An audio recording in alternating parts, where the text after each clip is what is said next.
Well, hello YouTube on this fine windy day. I'm on the Talimena Drive in Oklahoma. If you can see behind me, it's got a little bit of elevation, some pine trees, it's wonderful. Very, very windy. Beautiful, beautiful fall day. And I am on this drive near Winding Stair Mountains in eastern Oklahoma.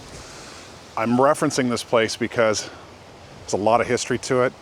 For those of you who have ever watched, excuse me, for those of you who have ever watched True Grit, you'll often see where the outlaws are hiding in the Winding Stair Mountains.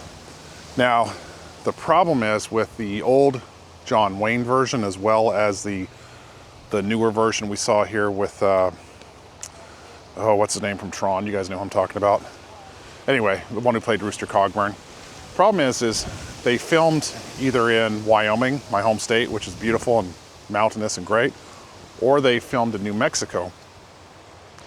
Now, those are not where the story was set. The story was set right here.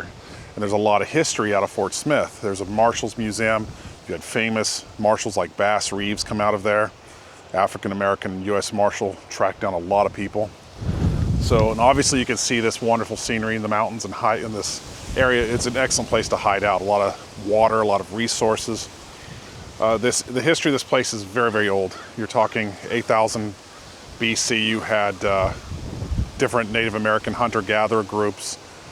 You had the old military road in 1832 between Fort Towson and Fort Smith, Confederate Road, little highway. City of Talimena, which really is a Choctaw word later for the Iron Path, essentially, so probably referencing a railroad. And of course the Choctaws during the Indian Removal Act were forced kind of into this area. So a lot of history. You look after the end of the Civil War, you see a lot of bandits and robbers. They hide out in this place, right? So yeah, there's a tremendous amount of history with this, and tying into the end of the Civil War, a lot of the Confederates essentially became insurgents. They were not recognizing this new United States, if you will. I've seen a lot of mistaken notions about the Confederacy, tons of that. Many of us have family on both sides of that. But yeah, they essentially, a lot of the rebels, you think of your Jesse James types, they were not. They were doing a lot of the train robbery.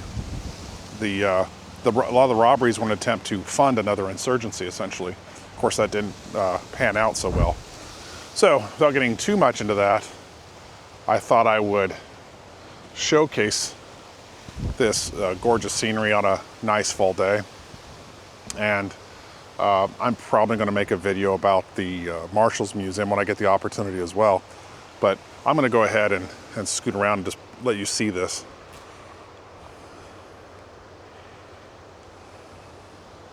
Yeah, you could tell it's just absolutely gorgeous. Probably my favorite place in Oklahoma.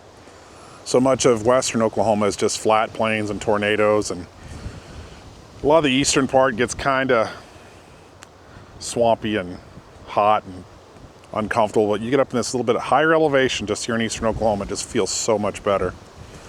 So I kind of wish that the True Grit movies would have been filmed in a place that it was being referenced, you know. I think there's, of course, the modern world encroaches on this forest, but still some beautiful spots, beautiful scenery.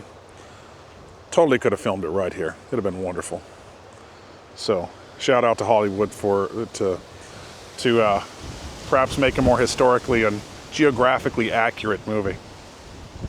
Yeah, so in a nutshell, that's the history of this little area. I might make another video, just whatever I come across today. It's been a big adventure. Haven't been here since my grandparents took me up here at 18. And my dog is crying for me. Brought her for the adventure too. So I'm gonna leave and I'll see you guys later. Bye.